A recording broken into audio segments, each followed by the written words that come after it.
नहीं टिकेगा ममता के सामने। ममता ठीक काम कर रही है। मोदी तो कह रहे सोना बनाएंगे बंगाल को। मोदी सोना बना के मोदी खुद खाएगा। कई दिन बाद किसान भी लात मारेगा मोदी को। किसान इतना आक्रोश है, एकदम क्रोश है। महंगाई भी कहीं ना कहीं समस्या है। तो गैस दिया। नमस्कार, आप देख रहे हैं XMT न्यूज़। राजनीति एक ऐसा शब्द है जिसके आते ही कई कद्दावर नेताओं और पार्टियों के चेहरे हमारे सामने आने लगते हैं। ऐसे ही दो चेहरे आजकल हमारे सामने चल रहे हैं और वो चेहरे हैं ममता बनर्जी और मोदी, हमारे देश के प्रधानमंत्री नरेंद्र दामोदर दास मोदी। बंगाल चुनाव नज़दीक हैं और बंगाल के मौसम में चुनावी सरगर्मी तेज होती नजर आ रही है। बीजेपी बंगाल में अपना परचम लहराने का दावा कर रही है। बीजेपी के हिसाब से बंगाल की 292 सीटों में से 200 सीट बीजेपी की झोली में गिरने वाली हैं और 200 सीट मिलते ही बीजेपी बंगाल में सोनार बंगला बनाएगी। जिस तरह बीजेपी ने 2014 से 2020 तक भारत के अन्य राज्यों में बनाया है, जिन राज्यों में बीजेपी सत्ता में आसीन है, वहीं दूसरी ओर से जवाब बंगाल की जनता दे रही है। अगर जनता की माने तो बंगाल में बीजेपी को 200 तो क्या एक भी सीट नहीं मिलने वाली है और बीजेपी को खाली हाथ ही बंगाल से वापस लौटना पड़ेगा। हम आपको बंगाल के आम जनमानस के विचार भी सुनवा देते हैं। मोदी दिल्ली तक ही ठीक है, यहाँ पे बंगाल में ममता बनर्जी चाहिए। 1000 रुपया गैस का दाम कर दिया, पेट्रोल का दाम। गरीब इंसान भूखा मर रहा है, उसको नहीं दिखता है। उसको खाली अंबानी अदानी ही दिखता है, गरीब इंसान नहीं दिखता। जिसका वोट से आज हो तुम PM बने हो, पहले उनको नहीं देखोगे।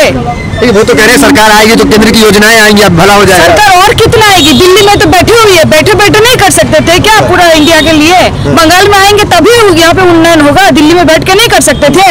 भीड़ तो पूरी आ रही है मोदी जी की रैली में। वो तो अगर उतना भीड़ होता तो ड्रोन कैमरा से पूरा खाली मट्टी दिखाता, मोदी जी को नहीं दिखाता।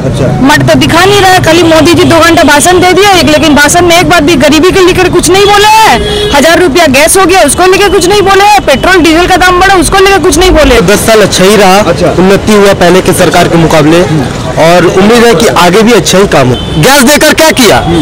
घर घर से सब गैस सिलेंडर बिकने पड़ रहा। घर घर से 885 रुपया गैस का घर मर के देखिए। नहीं, अगर भरोसा करेंगे तो भाई पहले यूपी बिहार को सोना का बिहार बनाए, यूपी को भी सोनार का बनाए।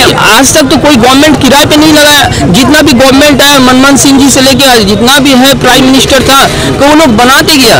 गवर्नमेंट को जितना डेवलपमेंट करेंगे उसका अर्निंग गवर्नमेंट का बढ़ेगा तो देश का माने इंफ्रास्ट्रक्चर स्ट्रांग होगा।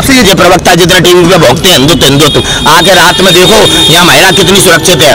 बेटियों को समझना होगा, लव जिहाद जैसे कानून बना के हमारी बेटियों की आजादी छीन रखी है। जहाँ जहाँ भाजपा की सरकार है, JN का बेटी बचाओ बेटी पढ़ाओ, याद रखना मेरे देश की बेटियों, बंगाल की बेटियों।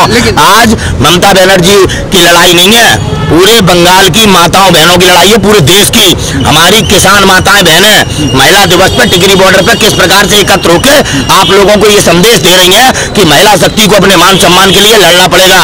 आज पूरे भारत में इकलौती नेता ममता बनर्जी ऐसी नेता हैं जो भारत विरोधियों के खिलाफ लड़ रही हैं। ये थी बंगाल की जनता जो अपने मुख्यमंत्री का चुनाव करने वाली है। अभी तक जनता की प्रतिक्रिया देख ऐसा लगता है कि वो पहले से ममता बनर्जी को अपना मुख्यमंत्री देखना चाहते हैं, ना कि बीजेपी के किसी भी नेता को। लेकिन एक बड़ा सवाल ये भी है कि बिहार की जनता को लॉकडाउन के दौरान किसी प्रकार की कोई भी सुविधा नहीं दी गई थी, जिससे बिहार के मजदूर भाई आराम से अपने गंतव्य तक पहुंच सकते। लेकिन बावजूद इसके बिहार की जनता ने बीजेपी का खुले दिल से स्वागत किया। तो क्या कुछ ऐसी प्रतिक्रिया बंगाल की जनता की भी देखने को मिल सकती है? बहरहाल बंगाल की जनता बीजेपी का विरोध करती नजर आ रही है। बंगाल में जीत का सेहरा किसके सर होगा, ये देखना दिलचस्प होगा। लेकिन आप खबरों के लिए जुड़े रहिए XMT न्यूज़ के साथ। अगर अब तक आपने हमारे चैनल को सब्सक्राइब नहीं किया तो सब्सक्राइब कर लीजिए और बेल आइकन को प्रेस कीजिए, जिससे आपको हमारी वीडियोस की नोटिफिकेशंस तुरंत मिल जाएं।